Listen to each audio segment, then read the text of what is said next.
Hello friends, तो कैसे हैं आप लोग। वापस से एक नए वीडियो में आपका स्वागत है। अभी हूँ मैं हनोई में, जो कि वियतनाम की कैपिटल है, और यहाँ से 4 दिन गुजारने के बाद अब मैं जा रहा हूँ थाईलैंड।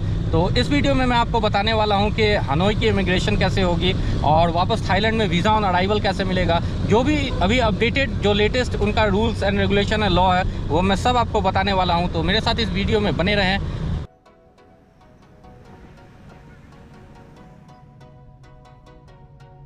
गाइस, पता नहीं कि हम फ़्लाइट बोर्ड भी कर पाएंगे कि नहीं, क्योंकि अप्रॉक्स 4 घंटे पहले आपको एयरपोर्ट पहुंचना पड़ता है। अभी हमें हनोई में, जैसा कि मैंने आपको बताया, और ओल्ड क्वार्टर एरिया में मैं था। यहाँ से एयरपोर्ट जाने में अप्रॉक्स 1 आवर लगता है। हालांकि बस भी जाती है, बस के चार्जेस बहुत ही कम है। 45,000 डोंग एक आदमी का लगता है। लेकिन ऑलरेडी हम लोग लेट हो चुके हैं, 6 बज गए हैं शाम के, और 1 घंटे यहाँ से जाने में लगेंगे। तो इसलिए मैंने टैक्सी कर लिया है, जिसके चार्जेस लग रहे हैं 3,63,000 डोंग। तो आप देख सकते हैं कि थोड़ी थोड़ी छोटी सी गलती आपको कितनी महंगी पड़ सकती है। और हर टाइम ऐसा नहीं होता है कि आपने जैसा प्लान किया है वैसा ही हो। कभी कभी आपको गो विद द फ्लो भी जाना पड़ता है। यार, एक तो ऐसे ही हमें लेट हो रहा है, पता नहीं फ़्लाइट बोर्ड भी कर पाएंगे कि नहीं, और यहाँ इतना ट्रैफिक जाम है। तो क्या बताऊँ यार, आज पता नहीं, आज फ़्लाइट छूटने वाली है अपनी।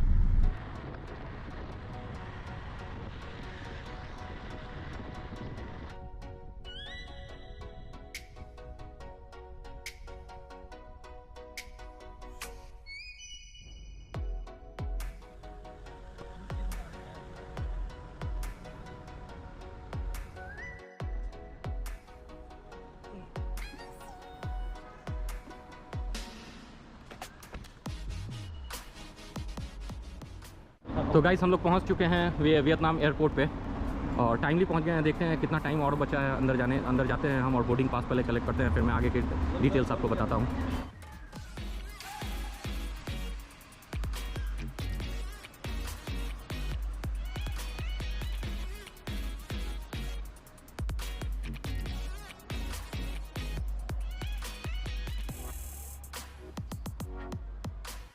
ये अपनी फ़्लाइट है यहाँ, एयर एशिया FD 645। ये 8:55 की फ़्लाइट है अपनी डोंगयांग एयरपोर्ट के लिए। सो गाइस, यहाँ पर ये दिक्कत हो रही है कि यहाँ थाईबट हमें ख़रीदना है, क्योंकि ऑलरेडी सिर्फ 4,000 थाईबट लेके आए थे, और वहाँ वीज़ा के लिए हमें 4,400 देना है VIP लाइन में जाने के लिए। वैसे 4,000 थाईबट से 2 आदमी का वहाँ एंट्री हो जाएगा, वीज़ा ऑन अराइवल मिल जाएगा। लेकिन 200 जो होता है वो VIP लाइन के लिए देना पड़ता है। आपको ज़्यादा लाइन नहीं लगना पड़ता, ज़्यादा आपसे क्वेश्चंस नहीं पूछे जाते, होटल बुकिंग ज़्यादा नहीं मांगते हैं। तो हम चाह रहे हैं कि यहाँ पर एटलीस्ट 500 थाईबट और हम ले लें, तो 4,500 हमारे पास हो जाएगा। तो इससे हमें वीज़ा ऑन अराइवल में वहाँ बहुत ही आसानी होगी।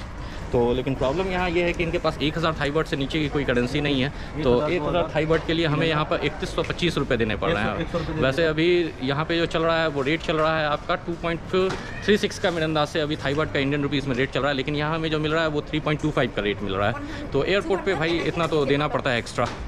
सो अभी हम बोर्डिंग गेट पर हैं, बोर्डिंग पास कलेक्ट कर रहे हैं। सो गाइस, एयर एशिया से हम ट्रैवल कर रहे हैं, और यहाँ पे 7 किलो सिर्फ हैंड लगेज अलाउड होता है। केबिन लगेज अलाउड नहीं है, उसके लिए आपको एक्स्ट्रा पे करना पड़ता है। तो हम दोनों का लगेज मिला के अप्रॉक्स 14.1 kg हो रहा था। लेकिन अलग से मेरे पास ये एक लैपटॉप बैग है, आप देख सकते हैं, इसमें लैपटॉप, कैमरा और सारे गियर्स हैं। तो इसको भी वो कह रही थी कि वेट करने के लिए। अब इसका वेट 4 kg है, तो वो इसके लिए एक्स्ट्रा चार्ज करते हैं। फिर बहुत देर उससे बहस करने के बाद फिर मैंने बताया कि यार लैपटॉप का कहाँ वेट होता है, लैपटॉप का तो कहीं वेट नहीं होता है। तो वो कह रही कि आप 2-3 लैपटॉप अगर कैरी कर रहे हो तो क्या उसका वेट नहीं होगा। हम बोले कभी नहीं वेट होता है, कहीं भी नहीं वेट होता है। तो फिर बहुत देर बहस करने के बाद उसने बोर्डिंग पास दे दिया, तो हमें बोर्डिंग पास मिल चुका है। तो अब हम चलते हैं थाईलैंड। गाइस, इमिग्रेशन क्लियर हो गया है, और बहुत ही इजी था। कुछ भी, एक भी सवाल उन्होंने नहीं पूछा मुझसे। जस्ट मेरा पासपोर्ट देखा, उस पर ऑलरेडी इतने स्टैम्प थे, उसको चेक किया, और उसके बाद जस्ट स्टैम्प लगा के छोड़ दिया। लेकिन थोड़ा सिक्योरिटी में टाइम लग जाता है, क्योंकि कैमरा है, उसका वो चार्जर है, उसके बाद लैपटॉप है, उसका चार्जर है, पावर बैंक है, तो ये सारी चीज़ें। उसके बाद बेल्ट निकालो, यहाँ पे जूते भी इन लोगों ने निकलवा दिए, जूते भी निकाल के ट्रे में डाल के रखो, तो थोड़ा टाइम उसमें लग गया। खैर, हम लोग इंटर कर चुके हैं, गेट नंबर 32 से अपनी फ़्लाइट है, तो ऑलरेडी हम यहाँ पहुँच गए, और टाइमली पहुँच गए, ये बहुत बड़ी बात है। नहीं तो आज तो अपनी फ़्लाइट छूटने वाली थी। गाइस, एयरपोर्ट में पैसे बचाने का मैं एक और हैक बताता हूँ आपको। वैसे एयरपोर्ट पे आप जानते हैं कि हर चीज़ें महंगी होती है। जैसे कि आप अगर पानी का बॉटल यहाँ आके ख़रीदते हैं तो वो आपको महंगी पड़ेगी। तो हनोई एयरपोर्ट पे हम हैं, तो यहाँ पर 200 से 300 रुपये आपको इंडियन मनी में लग जाएंगे, वो 2 लीटर के बॉटल ख़रीदने के लिए। लेकिन मैं खाली बॉटल ये अपने साथ लेके आया था, और यहाँ आराम से मैंने पानी भर लिया। तो इस तरह मैंने 200 से 300 रुपये अपने बचा लिए। तो इस तरह से आप भी अपने पैसे छोटे छोटे खर्चे कम करके बचा सकते हैं। गाइस हनोई का एयरपोर्ट बहुत ही बड़ा है, इधर आप देख सकते हैं उतनी दूर तक है, और इस साइड भी अगर आप देखेंगे तो बहुत दूर तक जहाँ तक नज़र जा रही है उतना लंबा एयरपोर्ट है। तो अप्रॉक्सीमेटली मुझे लगता है कि इसकी लंबाई अप्रॉक्सीमेटली 1 किलोमीटर होगी। गाइस बोर्डिंग स्टार्ट हो गई है, सब लाइन लगे हुए हैं, लेकिन लाइन लगने की ज़रूरत नहीं है, हम लास्ट में जाएंगे, हमारा सीट ऑलरेडी बुक है। झूठ मूठ है, ये लोग लाइन लग जाते हैं यार इतना लंबा। Thank you.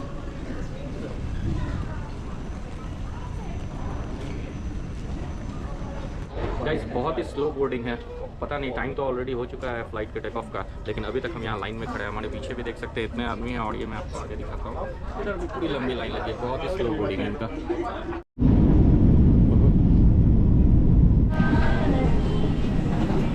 Thank you, good night.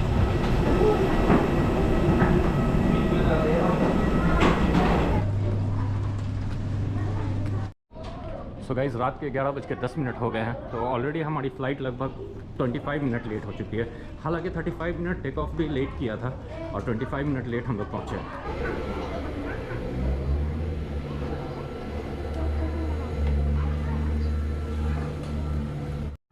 So guys हम लोग बैंकॉक लैंड कर गए हैं, और मैं फटाफट से भाग रहा हूँ वीज़ा के लिए।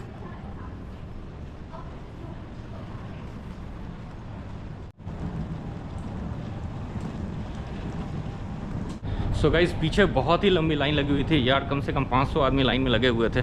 मैंने भी उधर पता किया तो मैं भी लाइन में लग गया, मैंने फ्रेंड को लगा दिया, लेकिन फिर थोड़ी देर के बाद समझ में आया कि भाई वो वीज़ा ऑन अराइवल नहीं है, वो फॉरेन पासपोर्ट होल्डर जो वीज़ा लेकर आ रहे हैं उनके लिए। वीज़ा ऑन अराइवल के लिए आपको इधर आगे जाना होगा, आगे आपको वीज़ा ऑन अराइवल मिलेगा, ये देखिए। सो गाइस वीज़ा में की लाइन लगने से पहले आपको ये एक application for visa arrival form भरना पड़ता है, तो मैंने ये फिलअप कर लिया है। इसके साथ में आपको फ़ोटो लगता है।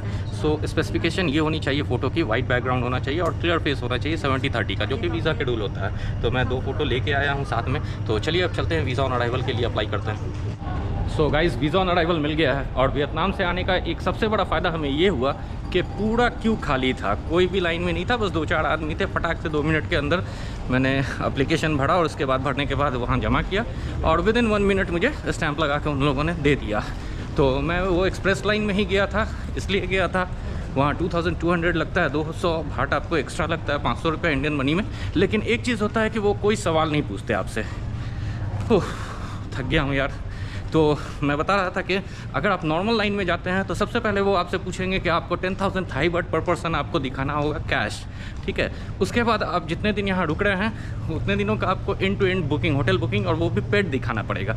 ये सारी चीज़ें इन लोगों ने नहीं पूछी, कुछ भी नहीं पूछा मुझसे। हालाँकि मैंने बुकिंग भी नहीं किया है, होटल बुकिंग। तो अब हम बाहर निकलेंगे। बाहर निकलने के बाद अपना 7 दिन का थाईलैंड ट्रिप है, तो मैं सोच रहा हूँ कि अभी मैं रात के 11 बज रहे हैं, अगर मुझे बस मिल जाता है तो मैं पटाया निकल जाऊँगा, और 2 दिन पटाया में बिताने के बाद मैं बैंकॉक आऊँगा, क्योंकि मुझे फुकेट जाना है, और फुकेट से मेरा रिटर्निंग टिकट है कोलकाता के लिए। तो चलिए बाहर निकलते हैं, फिर देखते हैं क्या होता है। गाइस झूठ मूठ का मैं खुश हो रहा था कि चलो इतनी जल्दी वीज़ा मिल गया और निकाल दिया हमें बाहर, लेकिन आप यहाँ देख सकते हैं यहाँ इमिग्रेशन के लिए फिर वही इतनी लंबी लाइन में लगना पड़ रहा है, और पता नहीं कितना टाइम लगेगा और क्या क्या सवाल पूछेंगे। तो चलिए इमिग्रेशन क्लियर करवाने के बाद मैं बताता हूँ आपको कि इमिग्रेशन हुआ तो कैसे हुआ, अगर नहीं हुआ तो फिर क्यों नहीं हुआ। गाइस 2 घंटे से खड़े हैं लाइन में, पता नहीं यार 10 किलो का वज़न उठा के खड़ा हूँ, हालत ख़राब हो गई है। और हम लोग लगभग 11:15 बजे पहुँचे थे, अभी 12:15 बज गए हैं। तो फ्रेंड्स इमिग्रेशन क्लियर हो गया है। इमिग्रेशन में कुछ भी नहीं पूछा, जस्ट फेस को स्कैन किया और आपके फिंगरप्रिंट्स लिए। फिंगरप्रिंट्स लेने के बाद उन्होंने एग्जिट करवा दिया। तो अब जैसा मैंने आपको पहले बताया था कि मैंने पटाया जाने का प्लान बनाया है। मैं सोच रहा था कि मैं डायरेक्टली पटाया चला जाऊँ और वहाँ से फिर मैं वापस बैंकॉक आऊँगा, यहाँ से मैं फुकेट जाऊँगा। तो अभी प्रॉब्लम ये है कि रात में आपको यहाँ से कोई बस नहीं है पटाया के लिए। तो मैंने इन्फॉर्मेशन डेस्क से पता किया तो मालूम चला कि सुबह में 6 बजे यहाँ से A1 बस मिलेगी, जो कि आपको मोचित बस टर्मिनल ले जाएगी, और वहाँ से फिर आपको पटाया के लिए बस मिलेगी। तो और अगर दूसरा ऑप्शन ये है आपके पास कि आप चाहो तो यहाँ से टैक्सी कर सकते हो, तो उसके लिए 1500 बाट से 2000 बाट चार्ज लगेगा। तो आप डिसाइड कर सकते हो, आप जो चाहो जैसा चाहो आप अपने हिसाब से अरेंज कर सकते हो। और इन सारी इन्फॉर्मेशन के साथ इस वीडियो को मैं यहीं ख़त्म करता हूँ। होपफुली आपके लिए वीडियो इन्फॉर्मेटिव होगी, आपको इससे कुछ जानकारी मिलेगी। अगर आप थाईलैंड आने की प्लानिंग कर रहे हैं और वीज़ा ऑन अराइवल लेना चाहते हैं एज ए इंडियन, तो आपको होपफुली बहुत सारी इन्फॉर्मेशन मिल गई होगी कि कैसे आप अपना वीज़ा अरेंज कर सकते हैं, या फिर आपको क्या क्या डॉक्यूमेंट्स लेके आने हैं या कितना कैश लेके आना है। ठीक है, तो इस वीडियो को यहीं ख़त्म करते हैं। तो मिलते हैं नेक्स्ट एपिसोड में, नेक्स्ट वीडियो में। फिर थाईलैंड को पूरी तरह से एक्सप्लोर करेंगे, मैं यूनिक प्लेसेस आपको दिखाऊंगा। So please subscribe and like and share this video.